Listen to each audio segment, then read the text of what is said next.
Halo teman-teman semua, bagaimana kabarnya? Semoga pada hari ini ya, Jumat 7 November, kita pada sehat selalu dimanapun kita berada.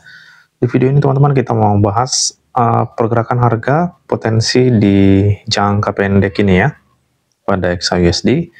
Nah, ini merupakan analisa terakhir ya yang kita share itu di hari Rabu ya, kalau tidak salah ya. Kemarin kita tidak share, nah ini kita mau share hari ini.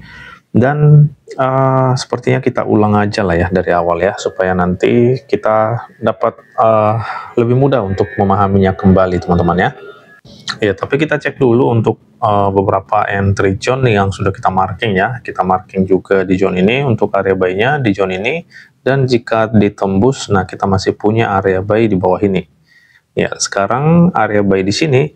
Nah, ini kita perhatikan teman-teman. Ya, dia merespon harga ya. Dia merespon sampai terkonfirmasi ya. Ya, di zone ini ya. Di sini dia ini body break. Nah, ini kalau kita zoom seperti ini ya. Nah, ini ada body break di zone ini. Harga retest ya dari zone ini. Ini area yang kita marking untuk area sell-nya ya, namun tidak terkonfirmasi, dan konfirmasi buy-nya ini yang bisa kita gunakan teman-teman ya. Retest sampai pada zone ini, nah ini melakukan kenaikan. Jadi kita pasang Fibonacci retracement, kita coba cek dulu ya.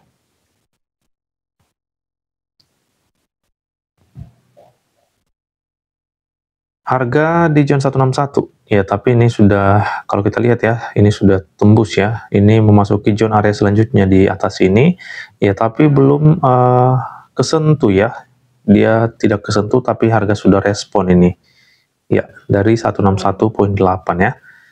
Oke, jadi itu area zone-nya, zone TP yang rasional ya.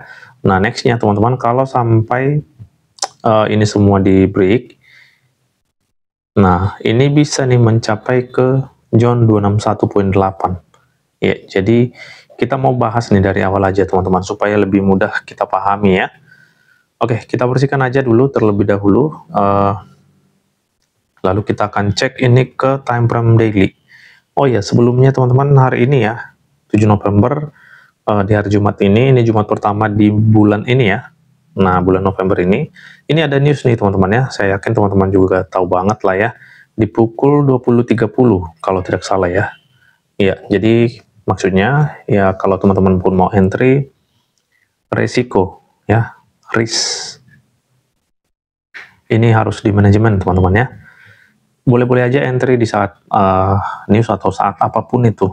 Yang penting ini nomor satunya, resiko tetap dijaga, money management tetap dijaga teman-teman ya.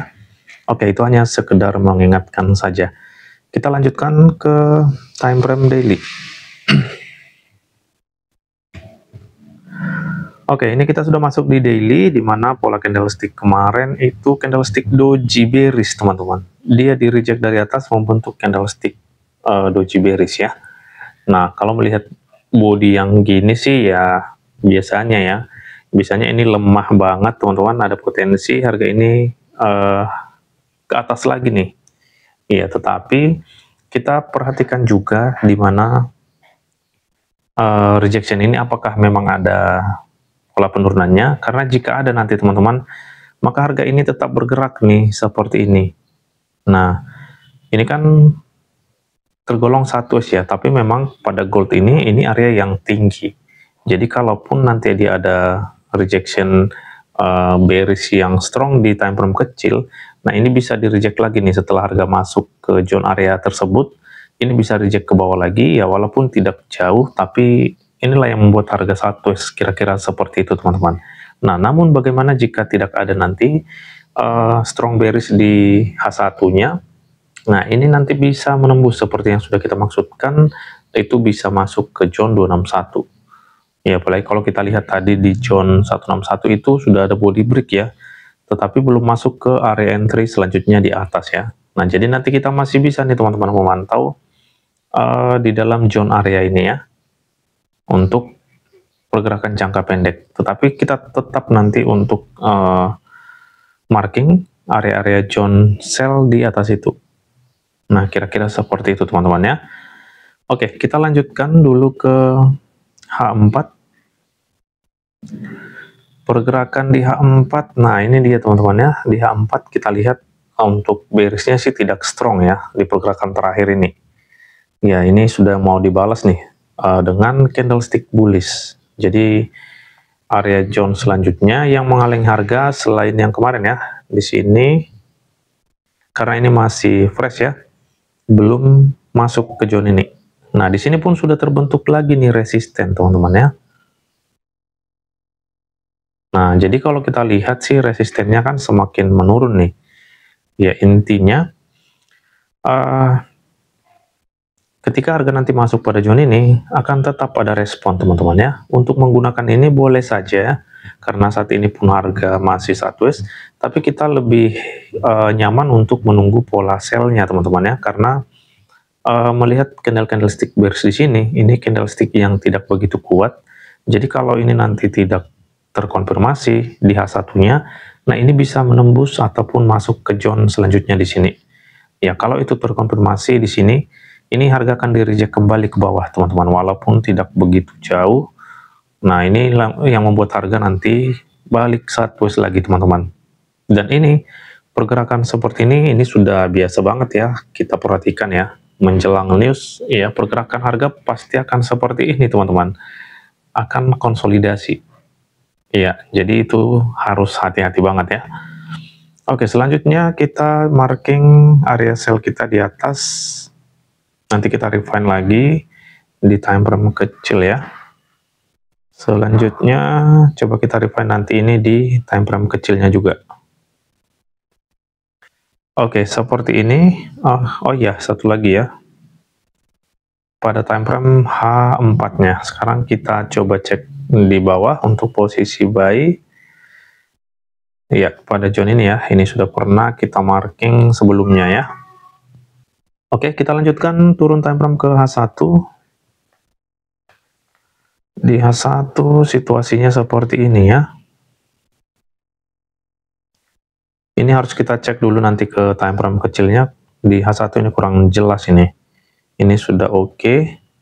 Di atas ya, di zone ini ya.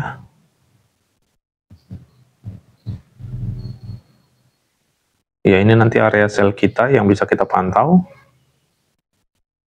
Di zone ini kurang bagus ya. Nanti coba kita lihat ini di time frame kecil ya. Kalau di H1 kita bisa marking di zone ini.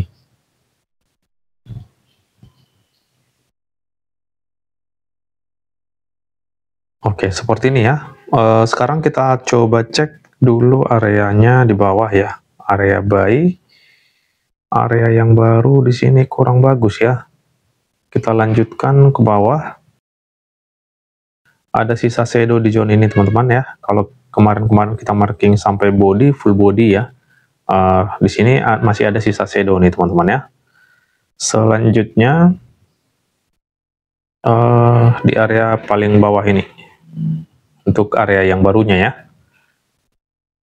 Ya, seperti ini teman-teman ya. Itu untuk yang menghalangi harga untuk melakukan penurunan teman-teman. Ya, jadi seperti ini untuk di H1. Oke, ini areanya sudah tepat. Sekarang kita lanjutkan aja ke mechanical M15-nya ya. Mechanical struktur M15 berarti masih yang lama nih di zone area ini.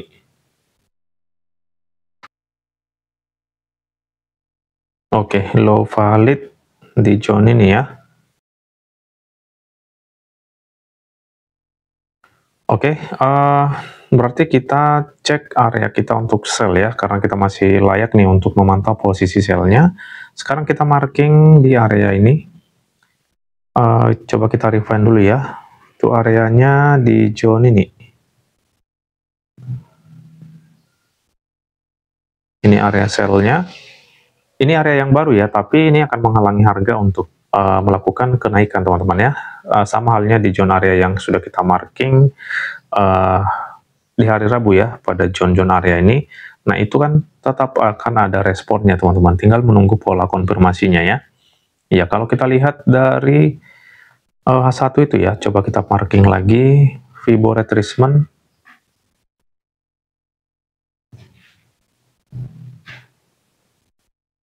Iya, dari 161 responnya seperti ini. Dia sudah reject lagi nih dari zone area ini.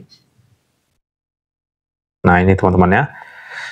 Iya, jadi hati-hati banget di area zone saat ini. Ada potensi nih masuk lagi ke zone ini. Nanti tinggal menunggu di dua zone ini apakah bisa dipakai untuk sell atau tidak. Ya, melihat situasi bearish di H4 tadi, ya harus hati-hati banget teman-teman ya, tidak begitu kuat ya. Oke, sekarang kita lanjutkan ke M15. Oke, di sini kita cek di area zone 261. Iya, inilah levelnya ya, level area zone 261 ini sudah mendekati banget ya. Nah, ini level 261-nya. Itu area entry sell-nya. Selanjutnya, ini zone-nya kurang bagus teman-teman ya, berarti kita sudah tepat ke zone area ini. Oke, jadi itulah teman-teman area kita untuk sell ya. Coba kita cek lagi di atas untuk high valid. Iya, di zone ini ya. Oke, seperti ini. Ya, pergerakan saat ini teman-teman masih tergolong sideways lah ya. Jika kita melihat pada M15 seperti ini, dia masih banyak rejection dan ini sudah cukup lama teman-teman ya. Dia reject seperti ini, lama banget ini untuk membentuk struktur baru ya. Ini break obstructor yang sudah pernah kita marking ya. Jadi ini pergerakan cukup lama banget untuk menembus seperti ini. Ya, jadi di posisi seperti ini teman-teman, apalagi news hari ini, teman-teman bebas saja mau melakukan entry atau tidak. Intinya tadi yang kita katakan, risk-nya ini harus di manajemen teman-teman ya. Ini wajib nih teman-teman. Jadi tidak asal melakukan entry ya. Ya, perhatikan pola konfirmasi untuk menggunakan area-area yang sudah kita marking di atas ini, baik juga area yang sudah kita marking di bawah ini. No konfirmasi, no entry teman-teman ya, supaya nyaman dan supaya lebih aman. Oke, mungkin itu aja yang bisa kita sharingkan untuk hari ini di XAUUSD pergerakan jangka pendek. Semoga bermanfaat dan menambah wawasan untuk kita semua. Salam profit dan tetap semangat.